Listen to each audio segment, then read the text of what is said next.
Boa noite pessoal.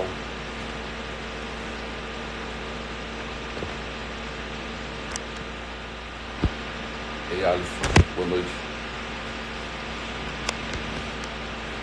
Meu amor, tá aqui. E aí Daniel, e aí Júnior. Bom pessoal, vamos começar aqui hoje, daqui a pouco. Peraí, está começando, né? Uma live. E nós vamos falar hoje sobre saúde mental em tempos de pandemia.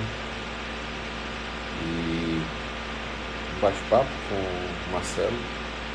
Estou esperando aqui só o Marcelo entrar para poder conectar com ele. E a gente vai falar um pouco sobre essa situação que está acontecendo, como é que a psiquiatria tem visto isso, como é que eu tenho percebido isso dentro da minha atuação profissional, o que é que eu tenho percebido de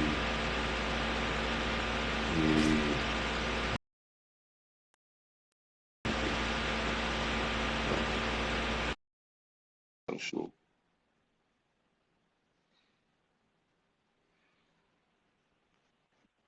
Tem muito barulho?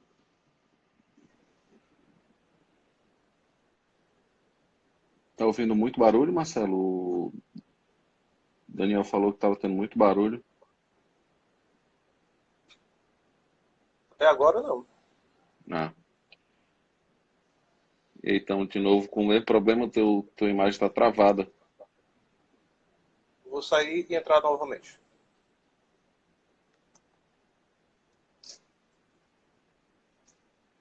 Continua daí.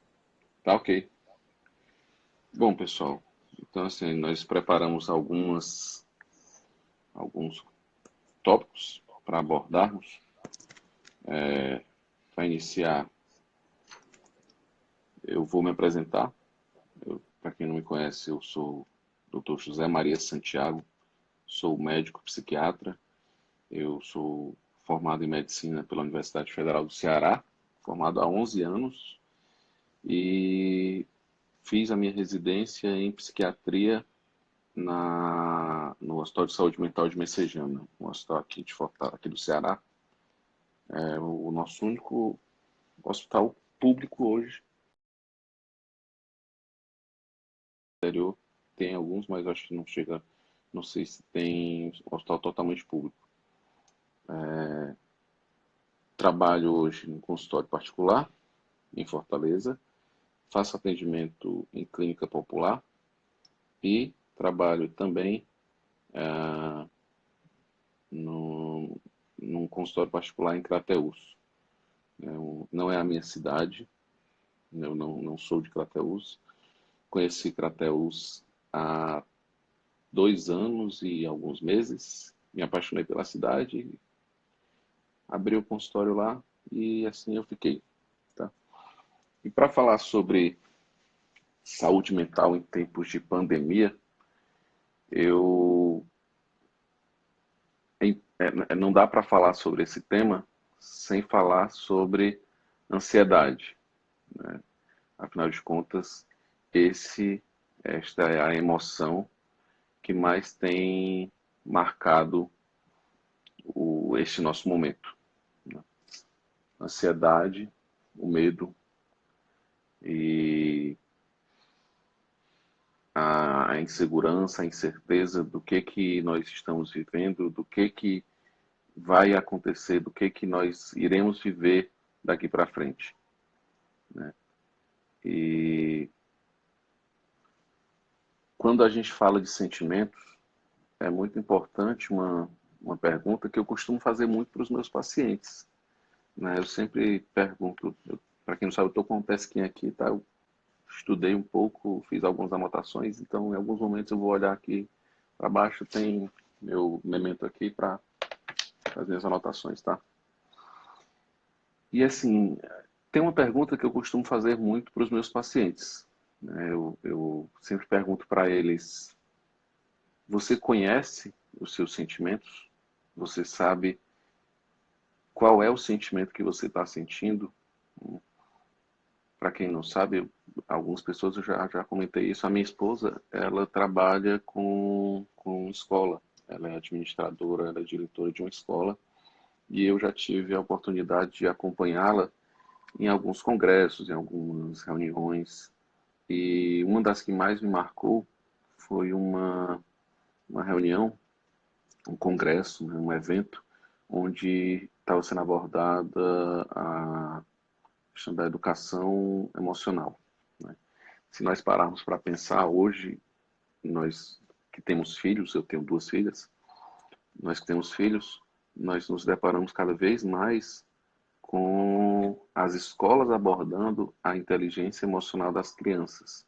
Mas é algo que talvez na nossa época não não tinha tanto impacto, né? Não tinha tanta relevância, as pessoas não abordavam isso com a mesma. Gerardo mandando pentear o cabelo. Nossa mocinha, Gerardo.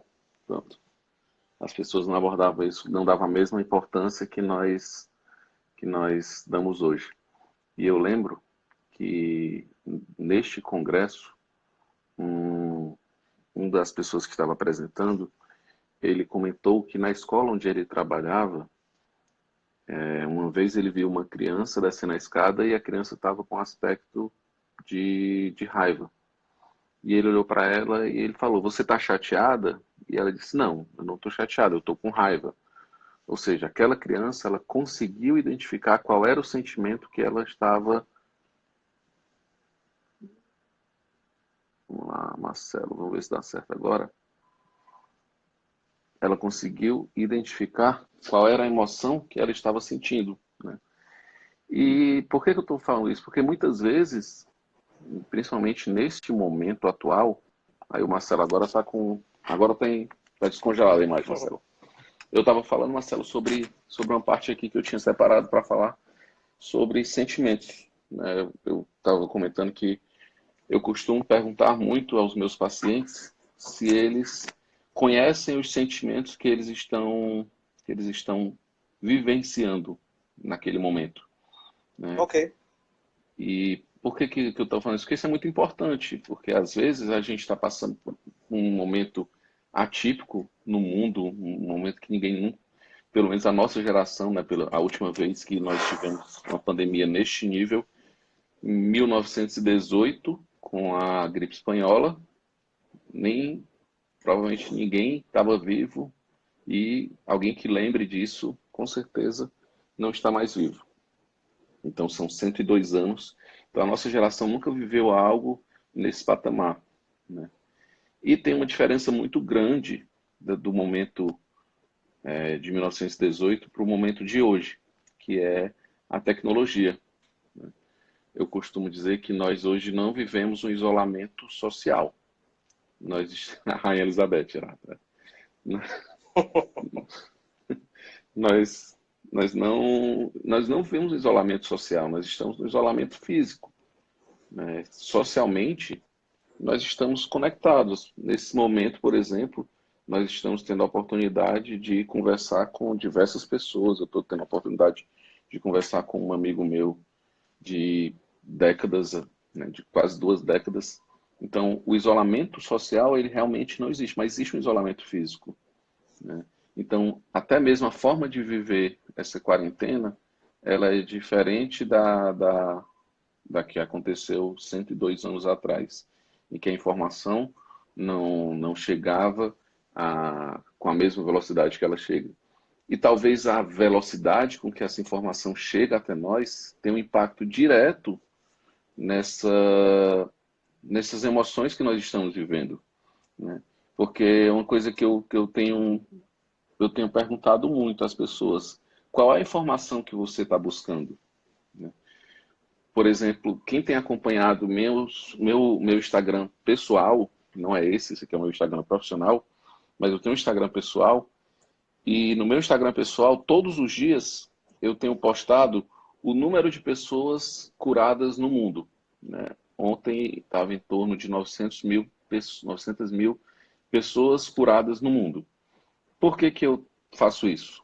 Porque, para mim, Isso é uma forma de buscar a informação que eu quero, a informação que me faz bem, a informação que me dá tranquilidade, a informação que eu sei que vai trazer algo positivo para mim. Eu quero saber como as pessoas estão saindo disso, como as pessoas estão bem.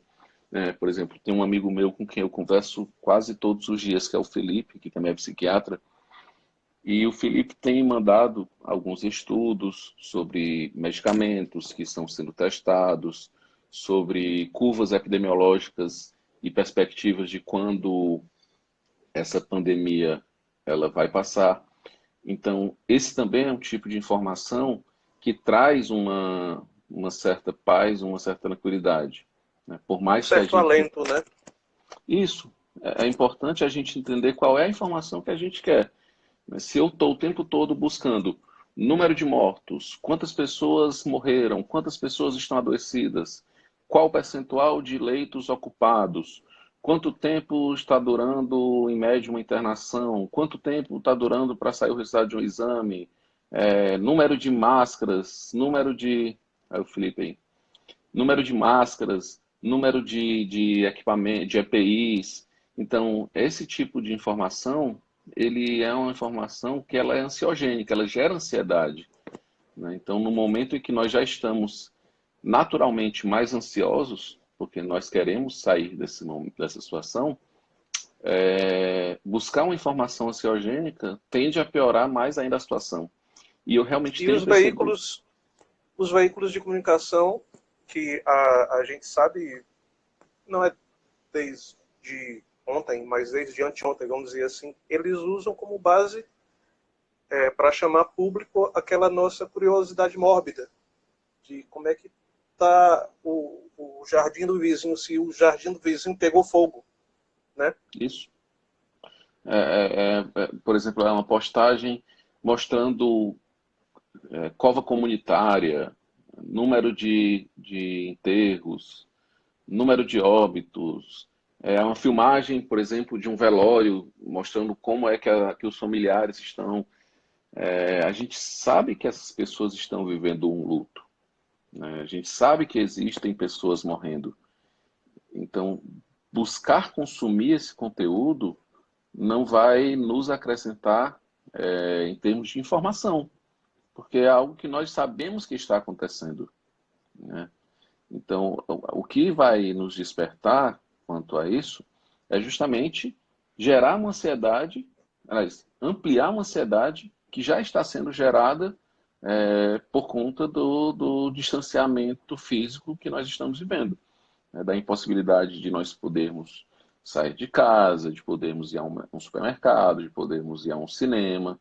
Então, tudo isso, o que a Marília falou? Mostrar cautela. Na verdade, Marília, a Marília falou que a questão do número de curados pode gerar uma sensação de acabar com o isolamento. Na verdade, eu não vejo por esse ponto, até porque isso pode ser. Tem uma coisa que a gente costuma falar na psiquiatria, na psicologia, que é assim, a gente fala muito sobre ação, né? Algo que nós fazemos e qual a repercussão que isso traz. E às vezes não fazer algo é uma ação, né? Por exemplo, se uma pessoa causa dano a outra, aquela outra pessoa vai sofrer. Então a consequência da ação foi o sofrimento. Se você não causa aquele dano, a consequência é que aquela pessoa não vai sofrer. Então o não fazer vai gerar uma vai fazer com que a pessoa não sofra, né?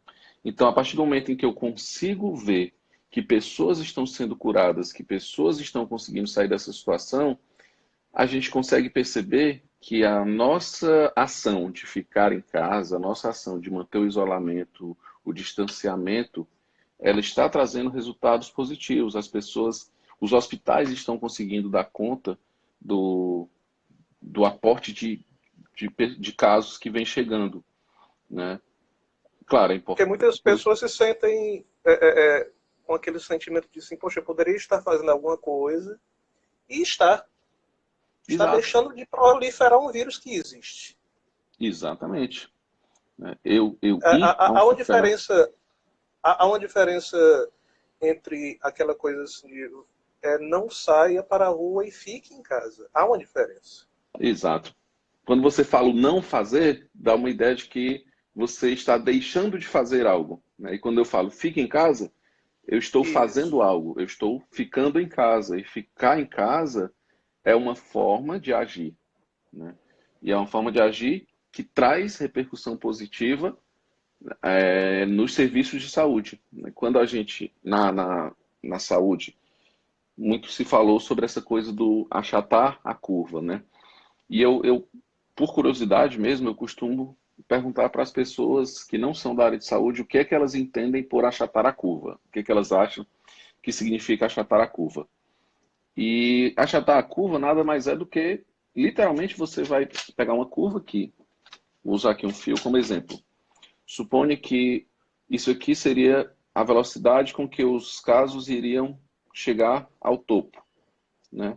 Então, digamos que em 3 dias eu sairia de um número pequeno de casos para um número enorme de casos.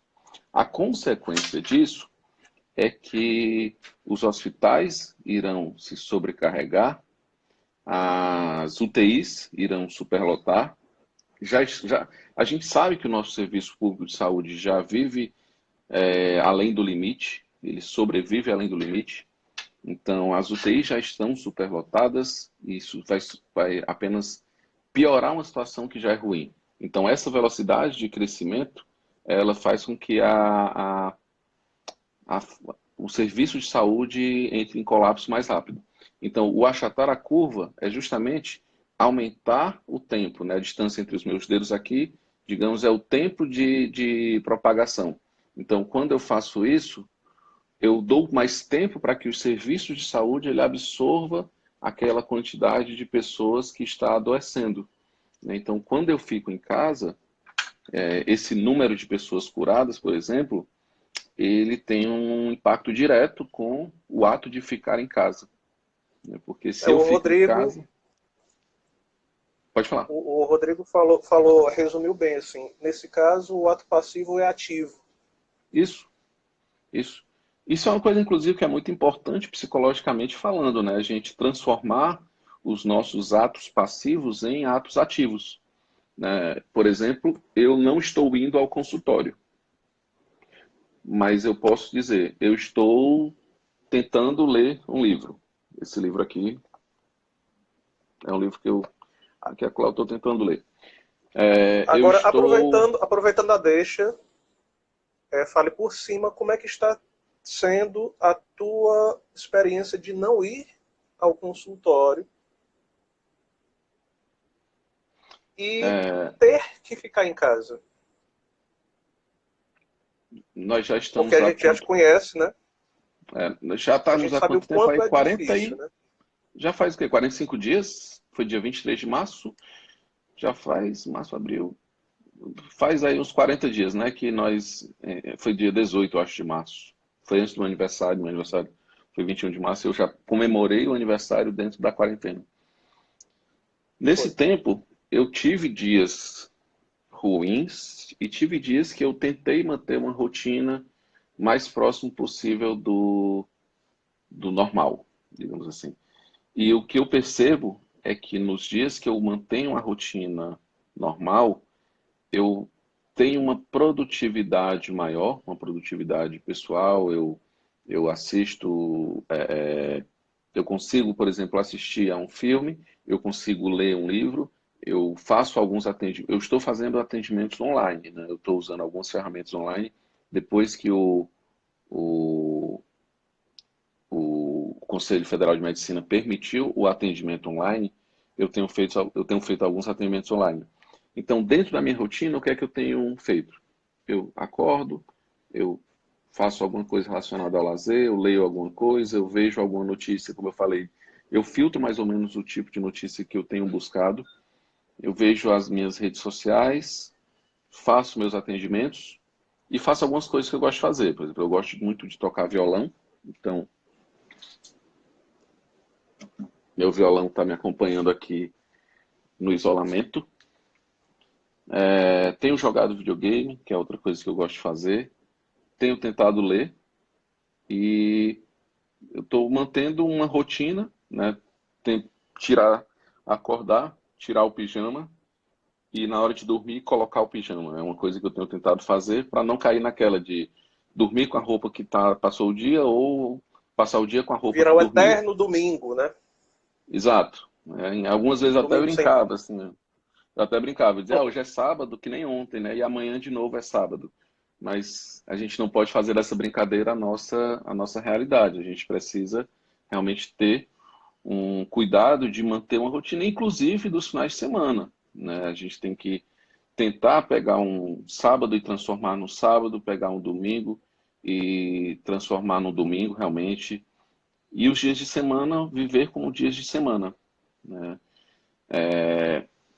Aproveitar para visitar virtualmente os familiares também é uma coisa muito importante. Então, ontem, por exemplo, foi o aniversário da minha filha mais velha. Ela fez 9 anos ontem e nós conseguimos encomendar um bolo e a gente fez uma live, né? Eu usei o Zoom, mandei para as coleguinhas dela, mandei para os meus irmãos e para os meus pais e para a irmã da minha esposa. E nós comemoramos todo mundo junto, da maneira possível, o aniversário dela, né? Então, estar com os seus familiares é uma forma de aproveitar, tentar aproximar a rotina da normalidade, né? Então, assim, isso é não uma está no coisa roteiro, que... não tá no roteiro essa questão, eu acho que vai ficar para a live parte 2, sei lá. Mas exercitar com as crianças o lúdico nesse período é formidável, que a gente já exercita sempre, né? Isso. Mas se a gente tiver uma oportunidade de exercitar mais ainda, porque elas também estão achando muito estranho. Né? Quase todo dia as minhas filhas elas perguntam quando vai acabar.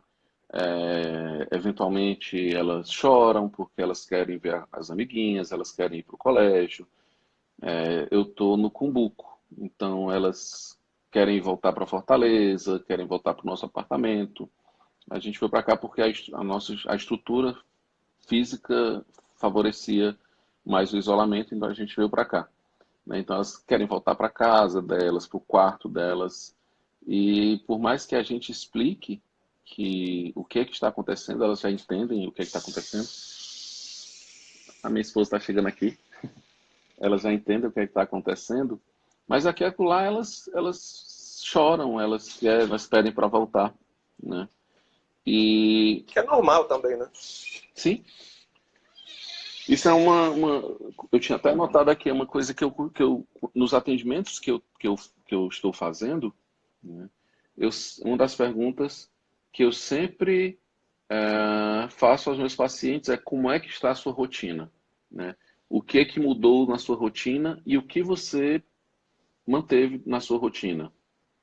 Porque é sabido, né? Assim, isso é de conhecimento técnico que mudanças de rotina podem desencadear quadros psiquiátricos, quadros psicológicos de transtornos. Existe um transtorno, inclusive o nome é transtorno de adaptação, né, que é muito comum em casos de pessoas que mudam de cidade, mudam de emprego, mudam de casa.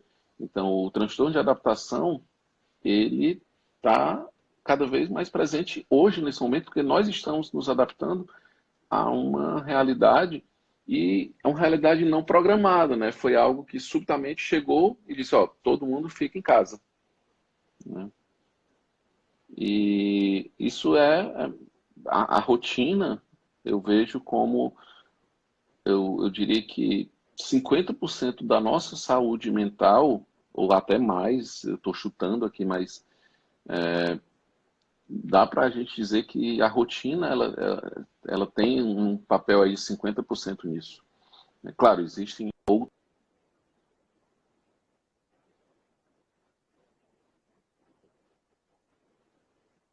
amigos adoecerem, a situação econômica do país, né? Você, por exemplo, é autônomo, né, Marcelo? Como é que está a tua situação nesse momento? Mas as pessoas sempre me perguntam isso e eu brinco assim que agora o mundo todo sabe como é que eu vivo.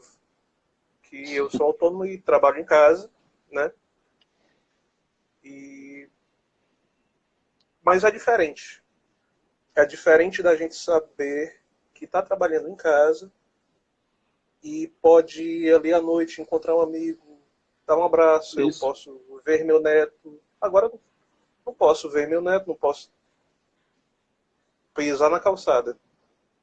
E é curioso que tinham largado uma caixa de cerveja Corona no lixo ali e a caixa de cerveja recolhiam todo o lixo, mas a caixa deixavam lá. Aquela caixa permaneceu. E eu pensei duas coisas. O pessoal realmente está com medo de todo tipo de corona. E é literalmente, a gente não pode pisar na calçada que a corona está ali. É, é, é Agora, bem, é bem simbólico, né? muito. Agora, Eu assim, acho que a gente podia fazer isso, a gente podia colocar uma caixa de corona nas entradas dos supermercados, nos locais onde as pessoas querem fazer aglomeração, né? Para as pessoas lembrarem que o corona está ali. É uma boa. e, a, Gostei. e eu li que a pop da empresa teve uma queda na venda da cerveja horrível. E assim, foi. Não tem culpa, né? É, tava Mas no uma nome coisa que, errado na assim, hora errada, né? nome errado na hora errada, na época errada. Agora, o trabalho tem salvo, assim, demais. Muito, muito, muito, muito mesmo, porque é aquela rotina que eu tenho de acordar, tomar café. Não faço como você, porque eu já tenho uma roupa que é meio pijama, meio para ficar em casa. Mas, assim, porque, assim, trabalhar com mídia social requer muita criatividade. E isso tem forçado demais a minha criatividade, assim, de uma forma de eu começar a pensar em estratégias diferentes e sempre estar estudando e estar mudando a cada dia por causa dos resultados. E eu tenho que estar atualizado. É verdade. Alguns clientes deram para trás, como em toda pandemia, mas eu não posso deixar de falar aqui de algumas pessoas que não me deixaram na chuva, literalmente. Inclusive, até agora começou a chover. Primeiro, você, que a gente já trabalha há mais de 2 anos juntos e é uma parceria fenomenal, dada a Eu liberdade que também. você me dá de criar, né, com os assuntos que a Sim. gente sempre conversa, os direcionamentos, eu acho que o pessoal gosta do resultado. Por ordem, né? Tem as meninas da Tríade, que é a Marilis Esquinazzi e a Cristiane, que são duas arquitetas de mão cheia, que também entenderam a minha situação e estão me mantendo com a gestão de mídias sociais da empresa, que é o Ateliê Tríade de Arquitetura. E a Cristiane também, ela trabalha na imobiliária Siqueira Ibiapina, com o Marcelo, com o Dr. Marcelo. E junto da Eveline, elas também estão. A gente está trabalhando muito para que. Assim, porque, cara, muita coisa mudou e todo mundo correu para o virtual, já que ninguém mais podia ir para as ruas, né? E a gente É, sempre faz um trabalho aliado a isso. Ou seja, por causa de todas essas mudanças, a minha cabeça tem funcionado assim praticamente 24 horas por dia. Agora, quando é para dormir, eu durmo. Isso aí eu não tenho nenhum tipo de insônia, de problema. Agora eu fico preocupado com o cliente, que se o cliente não vender, ele não me paga. Isso aí, ele não me paga, eu não como. é. Mas o nosso conteúdo é muito rico.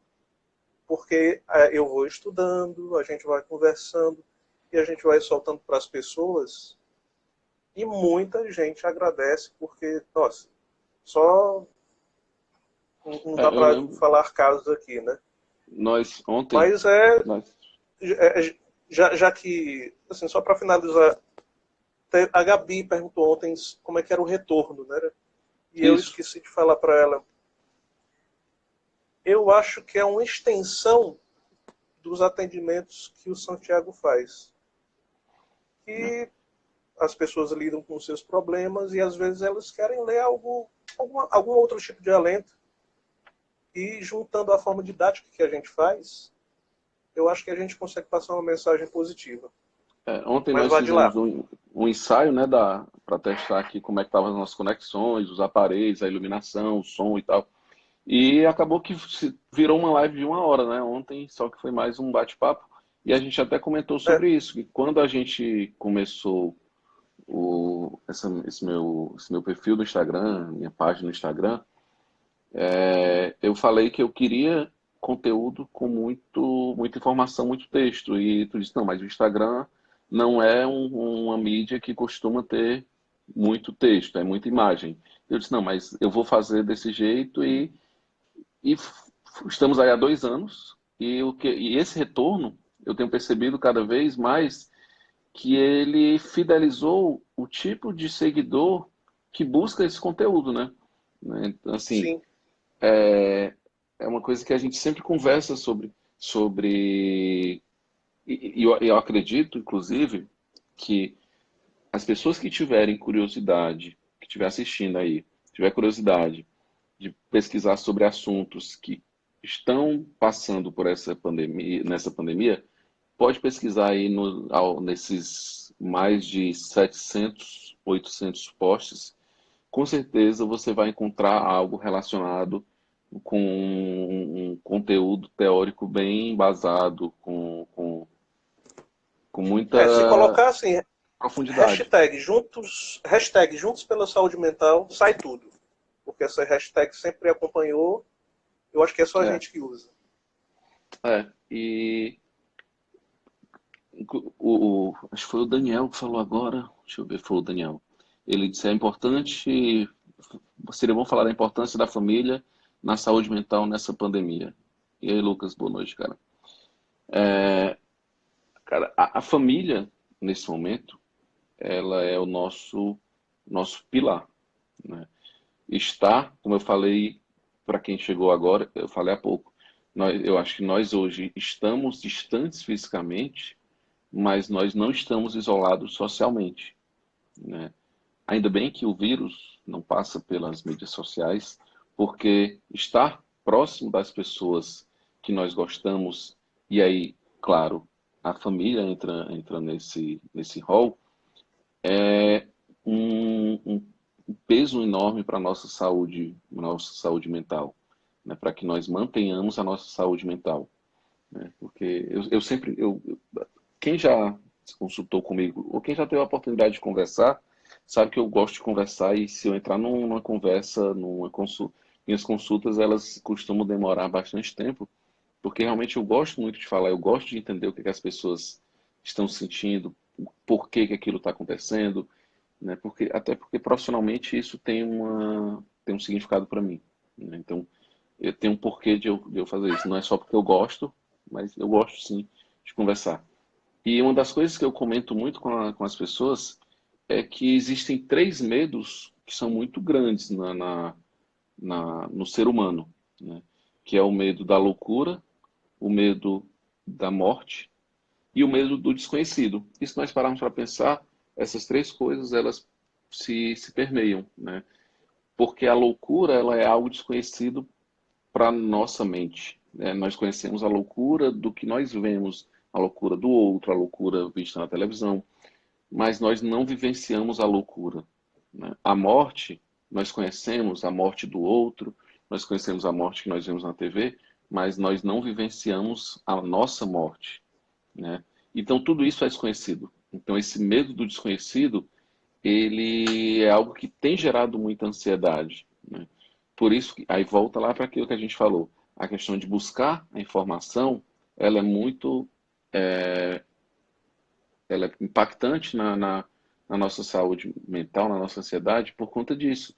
Porque a partir do momento em que eu busco a informação para algo que eu não sei, para algo que eu não conheço, eu vou encontrar o que eu estou procurando de acordo com o filtro que eu utilizar, né? Então, se eu busco, como eu falei, quantas mortes, quantos leitos estão sendo ocupados, o número de equipamentos que não chegaram, isso vai gerar um conhecimento diferente do que a bateria avisa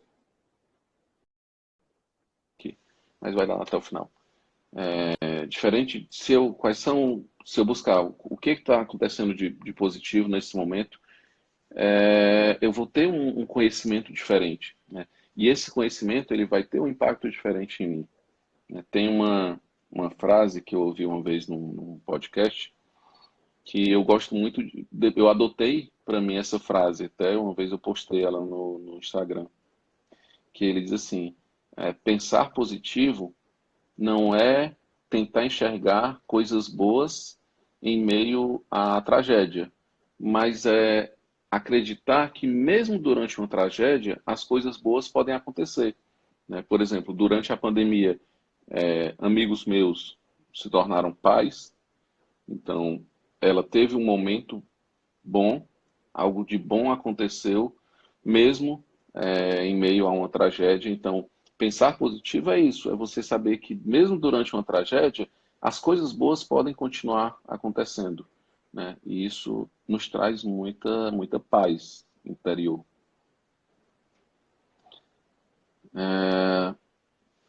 Tu falou agora, Teve, Marcelo, uma coisa que eu lembrei. Pode hum, dizer, pode falar. então, teve uma pessoa que perguntou sobre a pandemia e o idoso. Deixa eu voltar aqui. Pandemia. O Lucas falou, pediu para falar aqui um pouco sobre a questão da ansiedade e a compulsão alimentar. A Inês, que é o único lugar que faz ela ler no Instagram somos nós. Obrigado. Foi o Ah, papai. Foi o papai que pediu para falar a pandemia e o idoso. Ah, é curioso, eu gosto muito de atender idosos, né? Eu gosto, justamente porque eu gosto muito de conversar, eu gosto muito de atender idosos, eu gosto muito de ouvir. Eu acho que a experiência de vida que essas pessoas têm, ela nos ensina muito, né? E é curioso, quando nós vemos quem acompanha as redes sociais, principalmente a parte de memes, viu que muitos memes falam dos idosos estão querendo sair de casa, que não querem ficar. E às vezes a gente atribui isso a uma teimosia, ao fato do idoso achar que não está correndo risco. E eu acho que não. E eu acho que talvez como eu falei, né? É algo que nós nunca vivenciamos. Essa ansiedade pela informação é uma coisa característica da nossa geração tecnológica. Então, muitos idosos que obtinham sua informação através da televisão no horário do Jornal Nacional, ou através do rádio, através do jornal impresso, eles recebem a informação de uma maneira diferente. Então, a ansiedade para eles funciona de uma maneira diferente, né? Muitas vezes essas pessoas, não é que elas são destemidas, é que às vezes as pessoas não, elas não estão no mesmo nível de ansiedade que nós estamos, né? Algumas pessoas até me criticaram em algum momento quando eu falei que a doença ela gerou uma histeria coletiva. E eu continuo afirmando, não como algo negativo, né? Ela gerou uma histeria coletiva porque ela gerou um adoecimento em massa, um adoecimento psíquico em massa. As pessoas adoeceram subitamente e ao mesmo tempo, né? Foi muita gente adoecendo de uma maneira rápida e ao mesmo tempo. Então, parece um nome pejorativo, mas é mais ou menos, é isso que aconteceu. houve uma histeria coletiva. As pessoas correram para as farmácias em busca de álcool gel, acabaram-se as máscaras nas farmácias, acabaram-se o álcool gel nos supermercados, papel higiênico, né, uma doença que não causa diarreia, mas acabou o papel higiênico nos supermercados, nas gôndolas. Pois é, eu soube desse caso. É, Acabou o papel e higiênico. muitas vezes o idoso, como ele não vive com o mundo na palma da mão, literalmente, o idoso muitas vezes ele vive de uma maneira diferente essa situação. Então, o que o idoso às vezes tenta é manter a rotina dele. Então, é muito importante que nós tenhamos o cuidado quando a gente vai lidar com isso. Quando a maneira como a gente vai pedir, olha, fique em casa, evite se expor, deixe que eu peça alguém, peça o seu neto, seu sobrinho, um vizinho para fazer algo por você, né? Então, eu até ouvi acho que foi se eu não me engano, foi num podcast também, alguém comentou assim, que uma pessoa do prédio havia colocado assim, olha, eu sou jovem, moro sozinho, não sou grupo de risco, e se você é idoso e está precisando de ajuda para fazer compras no supermercado, pode contar comigo, eu moro no apartamento tal, pode me telefonar, né? Ou seja, isso é uma maneira amigável de você pedir ao idoso, olha, fique em casa que eu vou fazer isso aqui por você, né? É diferente de eu chegar Sim. simplesmente e abrir a E porta impor. abrir a janela e ver o idoso andando na rua e começar a gritar com ele, mandando ele para casa, né? Por que que ele está lá? Por que que ele está indo para a farmácia, né? Será que tem alguém Eu que... conheço uma pessoa eu conheço uma pessoa que cuida de idosos e ela diz assim, olha, a pobre da idosa não tem mais rotina, porque ela já é muito limitada. E ainda tiraram um pouco que ela tinha, É, aí ela fica só em casa, porque hoje se preocupa muito com o idoso, porque antes, cuidador de idoso era só assim, fica aí no fundo da tua rede, toma teu mingau e lê teu jornal. Mas hoje não, o idoso é muito ativo, sim, só que não tão ativo quanto nós. E aí participa de um grupo de risco, ou seja, tem que ficar em casa. E aí ele pensa assim, poxa, gera até uma raiva, é. uma certa revolta, né? A gente, é só olhar e botar no YouTube que você vai encontrar vídeo de idoso com raiva pegando cabo de vassoura e querendo bater no neto, que simplesmente diz que ele não vai sair, que trancou o cadeado. Ele, por que que eu não vou sair, né? Ele não tenta se colocar naquela situação, né? A Catarina agora, minha irmã, que tá aí, ela até falou, o vovô quer que eu vá lá todo dia. O nosso avô, por exemplo, ele tem 89 anos, ele é cardiopata, ele mora numa casa de 2 andares, por teimosia dele, ele construiu uma casa em cima. Então ele, É aquele que por criava conta, um calango, né? isso, por conta da cardiopatia, ele não consegue descer escada. Ele já não conseguia ter uma rotina antes da pandemia. Então, assim, ele não podia sair de casa, né? Inclusive, quando em uma situação, eu e o Rodrigo tivemos que subir o vovô com uma cadeira, porque ele voltou de uma internação, bem debilitado, e nós sentamos ele numa cadeira para subir a escada, né? Então, ele tem essa necessidade de que as pessoas vão até ele para visitá-lo.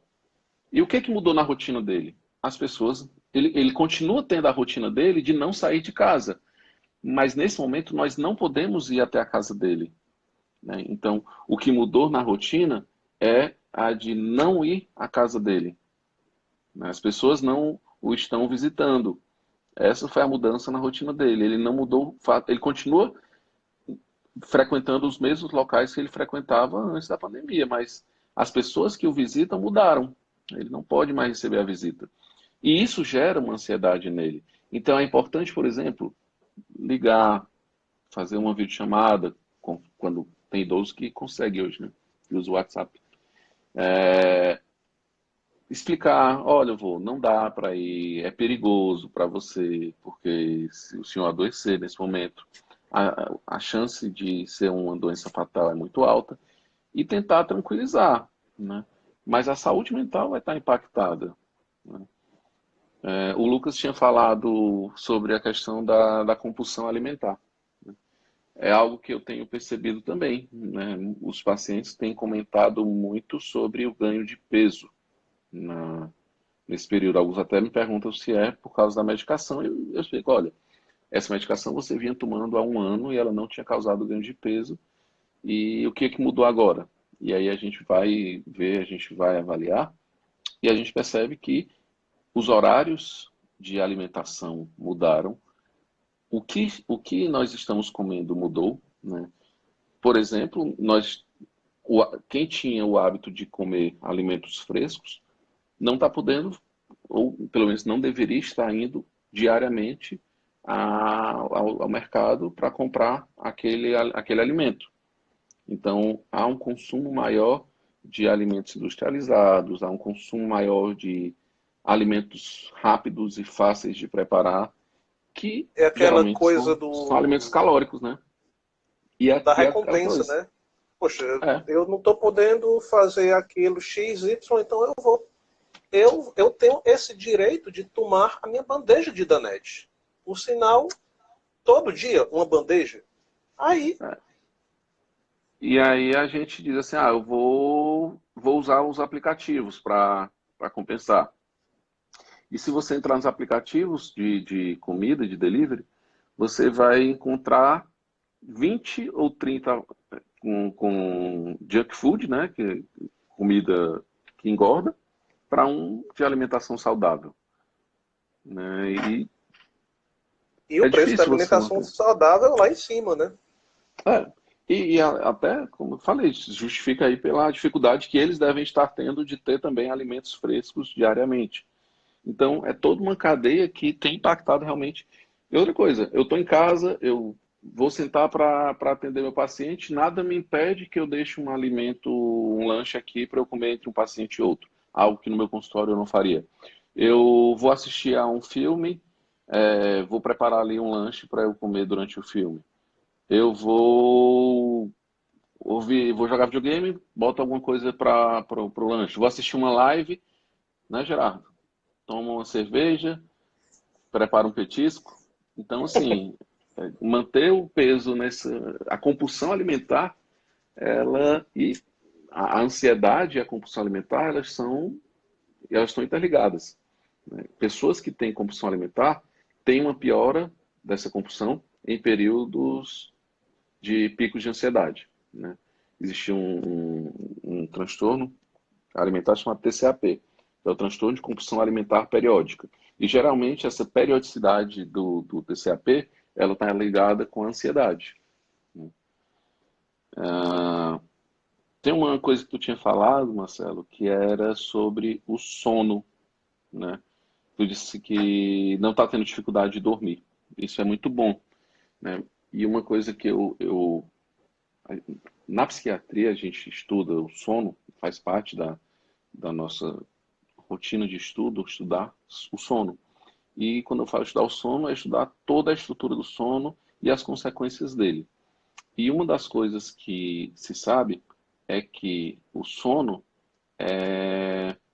ele é fundamental para a fixação de informações, fixação de memória, fixação de conteúdos que nós consumimos. Por isso, por exemplo, que pessoas que estudam para concursos, é ideal que elas tenham uma rotina de sono bem estabelecida. Então, uma das coisas, por exemplo, existe um transtorno chamado transtorno de estresse pós-traumático, né? Uma pessoa que passou por um evento traumático, né, um sequestro relâmpago, um assalto, uma saída bancária, e essas pessoas, geralmente elas Como é o vivenciam nome do transtorno? Porque eu acho que deu uma leve transtorno cortada aí. de estresse pós-traumático, é TEPT a Ok. sigla. E geralmente essas pessoas elas ficam vivenciando aquela situação repetidamente ao longo do, das semanas, né? Fica E ruminando. porque a gente chama de revivescência, ela fica revivendo aquela cena, né? Então, assim, uma das coisas que nós devemos ter cuidado quando nós acompanhamos um paciente com estresse pós-traumático é, por exemplo, não utilizar medicações sedativas, né?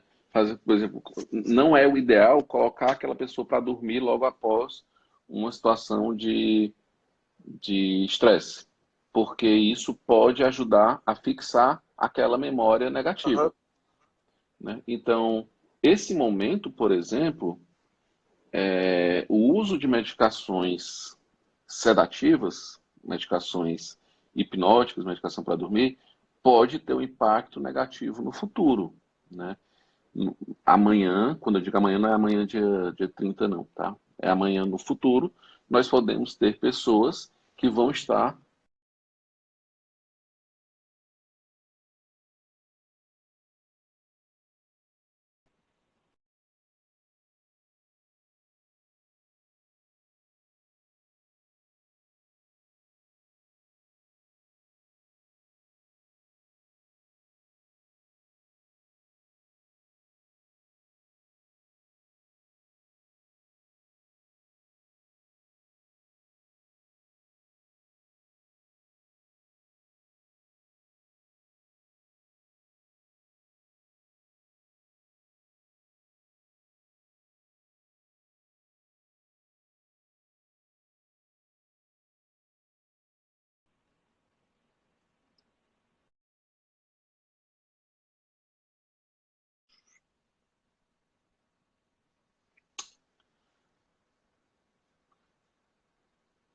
Eu pedi, trabalho, não, eu tô aqui, tá? Vocês estão me ouvindo? Pronto, voltou. pronto, Sim, ok. Marcelo, é o que eu estava falando aqui assim, então, o uso de Completou uma hora, medicações. foi? Não, foi porque a conexão ficou ruim, aí eu entrei no modo avião e voltei e deu certo. Sim, eu estava Ok. dizendo aqui que o uso de medicações pode, no futuro, trazer casos de pessoas que desenvolveram um transtorno de ansiedade crônico por conta do uso de medicação para dormir, medicação sedativa, neste momento, né, no momento em que os níveis de ansiedade estão lá em cima. Assim, dormir é bom, é importante, tá? Mas cuidado com a forma com que nós estamos fazendo para dormir, tá, pessoal? É bom Teve uma ter. pessoa que perguntou, eu até chamou a atenção que assim, eu tenho dormido muito bem e os meus sonhos assim são coloridos, 3D, HD, lembro de tudo. E eu lembro que teve uma pessoa que perguntou se é normal ter sonhos estranhos nessa época. É, os sonhos, eles são uma combinação de situações que nós vivemos não só ao longo do dia, mas ao longo da nossa vida, Sim, inclusive ao longo do dia. Então, se nós estamos, a pessoa que está passando por um momento mais ansioso, mais ansioso, uma pessoa que está mais ansiosa, que tem buscado, como eu falei, informações mais catastróficas. É natural que essa pessoa, o cérebro dela armazene informações mais ansiogênicas, mais esquisitas, mais estranhas. Então, é mais normal que o conteúdo dos sonhos dessa pessoa seja mais estranho, né? Então, assim, eu acho que você. também a gente pode somar a mudança de rotina de alimentação, né? Como você Sim, falou antes, muitos alimentos industrializados, poucos naturais. ó, a Eveline falou agora que ela não lembra dos sonhos. Lembrar do sonho é um fator positivo para um sono de qualidade, não é o único fator, né? Mas, assim, quando nós lembramos do nosso sonho, isso significa que nós acordamos num período de sono superficial. E quando que é o período que nós sonhamos, né? O sono profundo nós não sonhamos e no sono superficial nós sonhamos. Acordar durante o sono superficial é algo positivo. Então, quando nós lembramos dos sonhos, isso é um fator preditor de que nós tivemos uma boa qualidade de sono. Claro, esse não é o único fator, mas é um dos fatores que nós avaliamos, é um dos fatores que nós costumamos interrogar os pacientes. A gente costuma perguntar: você lembra do seu sonho? Quando a pessoa costuma lembrar, isso costuma ser um fator preditor de uma boa qualidade de sono. Tá? Então, Tem assim, muitas pessoas que não lembram, né?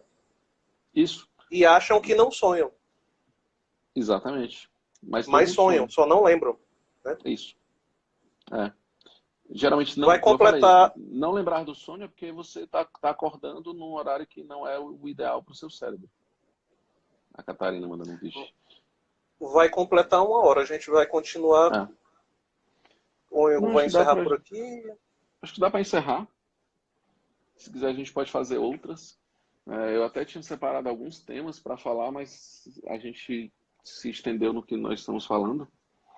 Eu acho que é E interessante a gente pegar o que foi, o que foi perguntado e não foi respondido, algumas coisas, e de repente fazer uma nova pauta para uma nova live. pode ser. Eu posso Dar gravar esse uns sketches. espaço. Pronto. Só, só conteúdo para a gente aí vai ter muito. É. E considerações finais. Ó, o papai perguntou por que normalmente quem morre de Covid tem doenças pré-existentes, tem correlação. Só respondendo, papai, sim, a Hum, pessoa que tem algum fator de. Existe. Quando nós avaliamos um paciente crítico, não um paciente que interna, a gente tem que levar em consideração os fatores pré-existentes. Então, diabetes, doenças pulmonares, doenças cardíacas, hipertensão, são fatores de risco que podem agravar qualquer tipo de doença, inclusive Covid-19. Não é só não é só no Covid que as doenças pré-existentes são fator de risco, não. Cara, só as Uma minhas das. considerações finais aqui rápidas. Que um abraço para todos os nossos amigos e amigas que a gente não se vê há muito tempo. E foi uma forma da gente se ver e se ouvir também. Quer dizer, pelo menos eles me verem, nos verem, né? E obrigado pela Bienal. força. E finalize aí que eu estou muito feliz.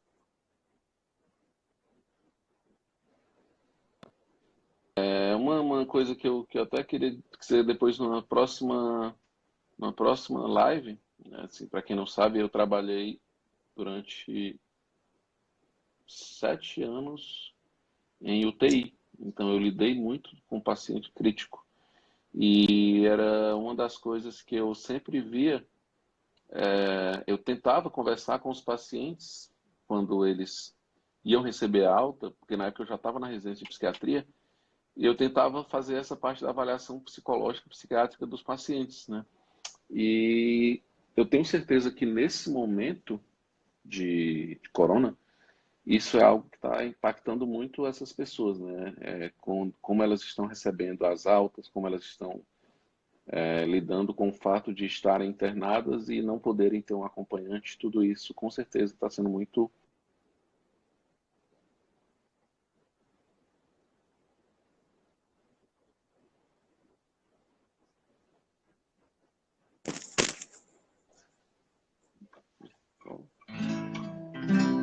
Júnior, valeu, um abraço. A gente faz uma live com violão, tá? Deus abençoe, Marcelo, um abraço. E muito obrigado a todo mundo que esteve presente, tá, pessoal? Vai ficar gravado assim, tá? Um Beijo. abraço para o Benoni também, que deu a ideia, né? Ah, é. E depois, Benoni, se quiser fazer uma, tamo junto. Ele Aí, tá ministrando a aula agora, mas ele disse que vai ver depois, vai ficar gravado. tá na contagem regressiva aqui. Tchau, pessoal. Deus Mas abençoe. um abraço. Abraço.